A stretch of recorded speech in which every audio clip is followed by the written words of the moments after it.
donc sur la passe mingi ya lobezali toto kuna master lelo donc ça peut se biso makasi nenga malamu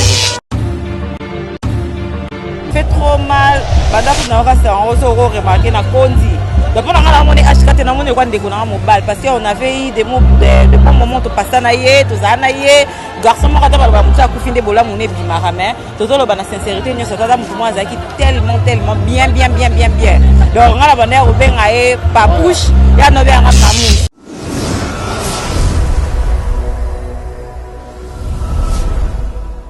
Salut très cher internet d'Afrique Elengi TV dans la Longoli Linette pour un respect Nabino. Là je tiens à saluer Mike Lokamba mon boss. Balobito Lelana Baoba nous sommes ici depuis hier. Là où on était venu plairer notre frère DJ HK. Nous sommes là pour plairer HK. Mes big salutations à toi, Balobi l'Océan Atlantique, Balezanga Souka, boss de boss, Babi 00. Aimer ce qu'on fait. Donc, mes salutations à toi. Nous sommes ici, là où M. Paolo Toudilou, le sénateur, Abungisaki employé, Abungisaki Mutamusala Naye, employeur Naye, na Congo, il y a DJ HK, au besoin de Soyebi na Angola, au Toyebi na Congo, Toyebi na Poto, partout dans le monde. Donc, nous sommes là en train de pleurer DJ HK. On était là depuis hier la nuit, on était là. Le corps était sorti, c'était hier qu'on était là, mais aujourd'hui c'est le jour de l'enterrement. Donc nous sommes là, toujours les HK, donc ils ont passé comme un jeune garçon de 30 ans d'âge, d'autres personnes. Il y a aussi d'autres personnes, mais on ne sait pas encore parce que et sans Zambé, il n'y a personne qui peut détecter. Peut-être que Moutou Finanini, mais les ondités, mais quand même HK, Asaraki, crise, si je peux bien dire, Totika les ondités, Totika Makelele, Toleli HK, donc à la mingte les corps déjà, les autres déjà à la mingte, nous sommes là, autour de moi quelques personnes, au Baroloba, quelques personnes au Baro PC là, le Baba passe na bango par rapport à ce que perdre un jeune gars comme HK, Balobela, Tolobela, Basolola, Nabato Bazolela, Balela, Ndenge Zalaka. Donc je vous dis que Toleli vraiment HK Ndenge Angola, Ndenge Mukete parce que c'est une personne, c'est une star, je peux dire. C'est une star, c'est une personne à Salara. Na ba boîte na biso awa sala kasa eko sala bosse pas tata Serge Kibokolo ayo longwa wana par rapport à na Toudilou Royal et pas le sénateur Paolo Toudilou. Là je tiens à saluer le sénateur Paolo Toudilou tata Serge Kibokolo, je te salue ya Seleman Zombi. Donc na pesi bino sa mbote ba DJ na biso ba Leli HK comme il faut et biso ba journaliste comme il faut to Leli HK prévenez que en Afrique Elengi TV nous sommes là pour pleurer ensemble avec les gens qui pleurent hein. Toujours que na ba interview na biso de Chris Nini papa na Brandlay Toleka.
chers internautes de Africa Elengi TV, comme je vous l'avais dit, toza kaka na matanga ya Ashka.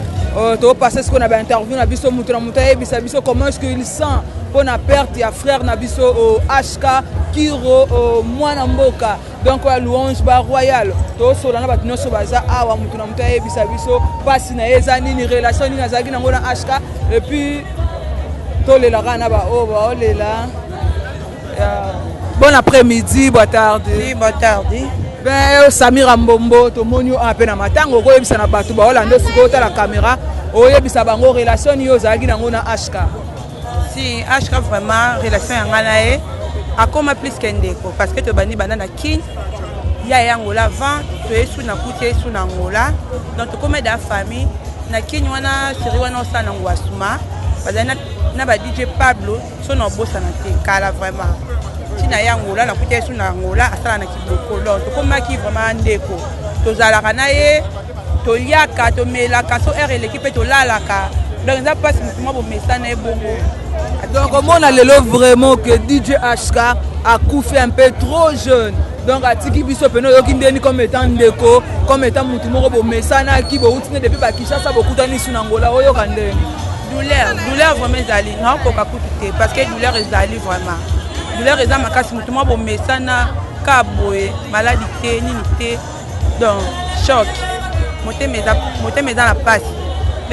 Donc pour les gens au le baba bilobe là ba obeta masolo mo so ya bandenge ni wana oloba ni pona bato ah mokili oyo bato balobaka biloba loba olali olamuki te okufi bato to na mutuka okufi osimbi kisi okufi donc nyoso to osala suka lango ezaka liwa so asimba kisi akufi ya normal so ba beleka la normal akufi la normal donc bato mokili bajijaka oya bango toye ba penye Ashka kufi muto aisa so ki apeli na ka pasi to na tala bo azasute donc bien là c'était Samira Mbombo merci beaucoup Samira donc on va continuer à interview na biso to monde ba Bérin Rouge ya héritier Watanabe go gan moto na tembe baza pa ensemble na biso to sola na bango Jules Molisho oro le kaboye donc ba Bérin Rouge ya héritier Watanabe donc ba yepo le la Ashka ba ba sala ki affiche na bango pona Ashka na loleng na baza ko lela Ashka bon après-midi.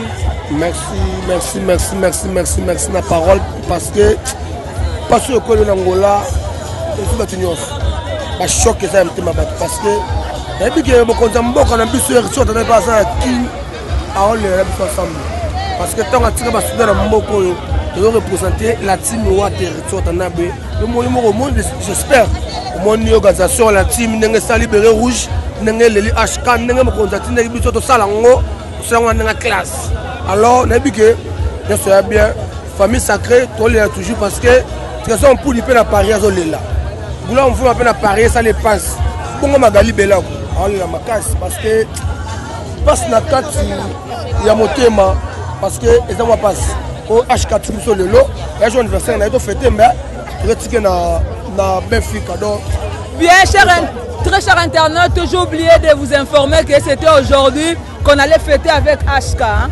Aujourd'hui, on allait fêter avec lui, c'était son anniversaire. Son anniversaire, c'était le 6. Aujourd'hui, il a eu organisé une petite fête.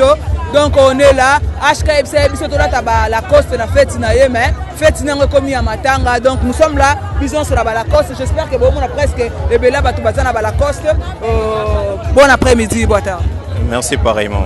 Bientôt, mon à Béret Rouge à Ouattara. Ouais, tant que porte-parole, il y a Béret Rouge de Ouattara. Angola. Bien, comment on a dit Ashka le la Koufi et ça, comment on a un jeune garçon, le quoi Ashka a 30 ans d'âge. Atiki Moki de Koufi. Souci Marasi. Tout le monde a dit que la particularité dans Bango. Avec ta musique à Batouni au sommet, Ashka Zaki est bisso à la team Ouattara. Donc, il y a un premier DJ à Béret Rouge. Donc, Souci Marasi, tu as vraiment amité ma souci. Souci Marasi. To pusani mwa muke to yel c'est pas Gilles Molisho ya Moli to moni bino pe aba Bérin Rouge kaka bolela kaka ndeko na biso DJ Ashka Kiro. Donc ba pas nous ndenge nini comme aujourd'hui on a perdu mutumora munene na kati Angola o aza DJ Ashka ngwasuma mwana mboka to moni pe Gilles Molisho a ozora ndeni na perte Ashka. Bon celle biso na passe penam mingi pourquoi na part pena ya héritier Watanabe yango mona atindaki basoda na ye Bérin Rouge baya représenter baya pena pour partager mawana ndeko na biso HK déjà passe mingi pena pour HK pena zalaki ya biso pena ya parler azaki parmi ba Bérin Rouge pazalaki awandaki ko participer na ba réunion ya Bérin Rouge donc pana biso pena na la team Wata eza pena passe mingi na mutema tozolela pena ensemble pena la team Wata mobimba. Donc, par rapport à les gens qui disent, bah, les gens dit que HK Simbagi Kisi, Moutoukinganda Bomi HK, je ne sais pas moi, qu'est-ce que tu diras peut-être Nabato Basolo Baba Makambo. Bon, Bato Baso Babongo, Moutayebi Loi HK, Moutoumora Yebetira, Nzambe Moutayebi. Donc, Toti Kabilobe là, Tomitale la Nzambe, mais pour Nangan Yebite ça Liwa Nzambe. Merci, là c'était Gilles Molicho. Toujours na kati ba interview na biso toza bongo na moko ya ba DJ na biso susu ya Luanda ayeko lelande kona ye DJ HK Kiro mwasuma mwana mboka auti kotika biso donc to solo la mwa muke boitard yaya komona pesa na komona batu ba Holanda yo DJ Fogu Aigle donc komona perte ya ndeko na bino HK akufika bo si trop jeune na 30 ans d'âge atiki mokili oyo akena ekaka boye donc elo nini oyo ozoyoka vraiment liwa boye esalaka mpasi eza na moto moko aza na esengo esalaka na mpasi moto abeli te moto alali bakuti moto akufi esalaka na mpasi toa mpe na mpasi bien sûr na kati ya vi na biso bato moto na moto aya na ndenge na ye moto aya na ndenge na ye mosu aza na mpasi mosu alati ya ye feti vraiment nzambe asala biso bongo me baoyo bayebi nzambe. Pour les gens qui disent de n'importe quoi, que HK Kedo Simba Kisi, que HK Babomi, qu'est-ce que tu diras aux gens? Tu nous confirmes? Ou qu'est-ce que tu diras aux gens au Basolo Bababilo? Vraiment, pour nous, Batubayebi, nous ne croyons pas mon côté. Le vrai secret, c'est Nzambe Naye. Parce qu'en dehors Nzambe Naye, nous avons bien ça. Oh, Simbi Kisi, oh, Babomi, nous avons bien Nzambe. Comme on le dit, Kisi, Babomi, vraiment le vrai secret, c'est Nzambe. Pour tout tâtonner na biso. Vraiment, Nzambe Ramdayebi. Là, c'était DJ Fogu. Donc, nous avons vraiment ensemble tous les laka HK ndenge zalaka. Tous avons une interview na biso comme tout continuer kaka tout le monde de comme Boitard. C'est Boitard. Mais on voit ça combo na yo. Comment on a Mireille Dembo. Mireille Dembo tout le monde na matanga HK. Voyez ça biso boye banana HK ndenge. Si tu es banné banda Congo la chetade, na banda kuna tu keso pesa passe mingi. Tu ku fait de comme nene boya mbala ke donc zo pesa passe makasi. Donc mingi kuta ko lobezate, on te lekito hein. Donc ça ka passe auto ka passe leki na motema to yebie. Pour malam so na kata popla na pishka na elongo donc bana ya quartier HK na kata ya pishka ana ngola biso yo. Tu es depuis Congo boyene si tu es banda Congo to ene awa to mboka ba to pesi biso passe to tiki mutamene bo a na Angola mais mingi penda ko lobete mais ezaka passe ko to le kina interview poto lo ba. Bien très cher internet ezaka passe merci beaucoup. Ben ezaka na passe ko perdre mto kwa HK to continuer na ba interview. Bien très cher internet de Africa Elengi TV. Donc quand on a ebisa bino to continuer bon na matanga HK bato outi déjà au cimetière bazongi déjà awa donc ça vraiment quand on balo bato le na bato ba olela donc to moniver na biso Serge Tata Kibokolo donc bino miso boyebi na sur comme bato no so bayebi on peut pas boire rango to so la mom parce que HK fi moko ya ba travailleur na yepe o ba le kapé patata quoi donc to beta mama so on des alaka Boitard pour promettre. Ouais Boitard ban internaute nyonso quoi. Bien tata toza awa vraiment na sango esengo toza na mawa muto sangisi biso awa to kufeli DJ HK azala ki pe moko ya ba travailleur na yo o aleka ke pa na Kibokolo donc ça donne ndeni ko mona ko kufela un jeune garçon comme ça na ba âge pe ya Mikel Isusu. Non ezaka mawa moni bembe bato bayoka esengo te quoi. Ezalaka mawa tala leki akufi na 35 ans 35 eza âge moko ngala mona ngo ya na muke quoi. Donc Moussa Naye, on a besoin de Moussa Naye avant mais donc Mawaram déjà na biso quoi. Les gens qui disent un peu de n'importe quoi un peu partout à Simbagi Kisi o ba liaki o ba salagine boy qu'est-ce que tu diras peut-être na bato ba Holanda biso. Ngalo na lo barara et yaki jour naye faut nzambe nde mokonzi ya makambo nyonso.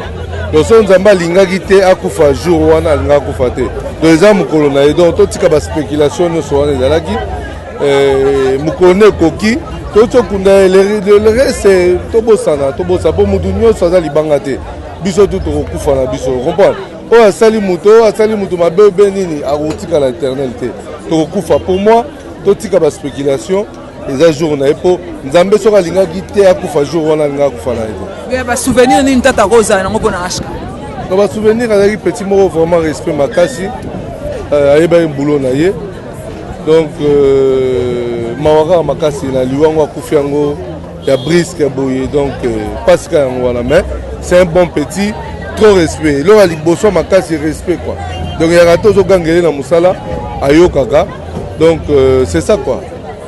Bien, merci très cher internet. On les a quittés à Takibokolo. Merci Mingve. Okay, bien, toujours dans le cas HK. Donc, on a vraiment bon, on a consort dans différents sites internet. Tous en a bango to Kabula Mawa comme d'habitude. On a bon, on a master nangai, confrère nangai, Miguenyema. Donc, tout solo là, tout bêtement ma solo muke. Bon, boa tarde. Boa tarde. Miguenyema toza na sango ya sengote kwa to na sango mawa par exemple sangisi biso awa to perdre mutu mo munene DJ HK Kiro o to perdre lo ça parmi bato yo salina bango o salina ye sika moko bozala ki ne ya tout le temps donc master non vraiment donc o sentir ndeni ko perdre mutu ko la DJ HK donc on a perdu master frère Ndeko to kabola na ye lipa to kabola na mai donc frère nanga ndena zonga Angola quand il est psaibino. Il fallait un moment reculer pour mieux sauter. Na sedo na zona na mambolo basanga. Ala master to zagine tout le temps moni. Na mboko to kutana na ba frère té ba cousin ba petit frère ba grand frère na biso. To kutana na bino boye. So de fait que to kutana chaque jour amour et bâtiment toujours. Donc on a perdu des masters. To zagine lundi. To zagine lundi na tongo na sala direct na Facebook nanga.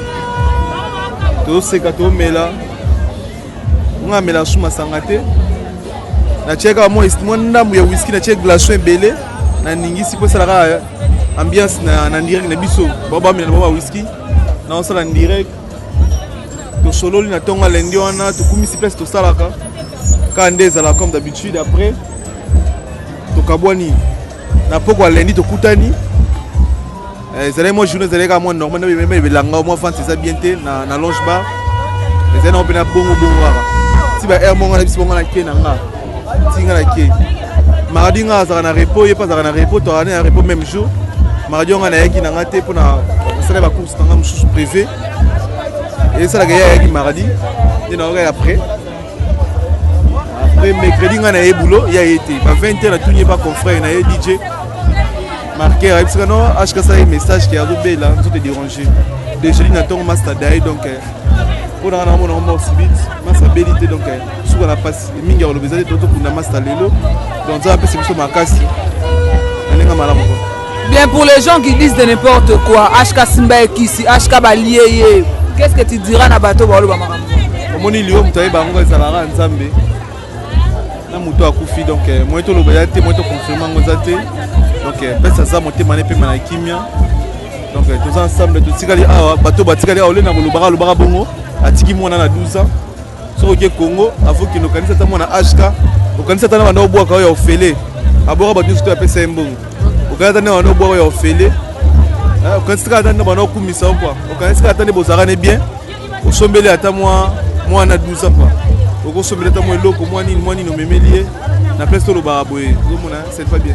Bien là c'était Miguenyema wana pesi bena conseil parce que HK atiki mwana munoso alinga HK bwana kati ngona mebogenda ba Kishasa donc moi tour moi lamba moi nini na mwana HK à 12 ans au HK atiki et ça la biso bien donc to continuer intervenir na biso spécial sangi donc to ça bongo vraiment na ba conseil ba confrère to le la penza mutu na biso DJ HK boa tarde Sandra Kimpala spécial sangwa mawe komeli biso komona que DJ HK azaki moko ya ba meilleur DJ ya kati Rwanda et puis azaki pire master na biso toloba donc oka sango na mato ino esalione. Ouais donc sango HK salinga d'abord parce qu'il est l'un de nos généraux ba Didiou Amakasi wana ou ba kenda sango na ndenga lwanda ngam na zafia boitité tu vois mais na yebié par rapport ya nyoso parce que azam tout monde très bien na zali na ba barbecue aza mutu approché nga kutu na yaki Luanda sika na nga batute mais il aza l'unique donc parmi les 10 yaki le premier oyo approché nga espèce ya sangi apesa nga bras tozala na ye jusqu'à ce que si na dernier jour na ye donc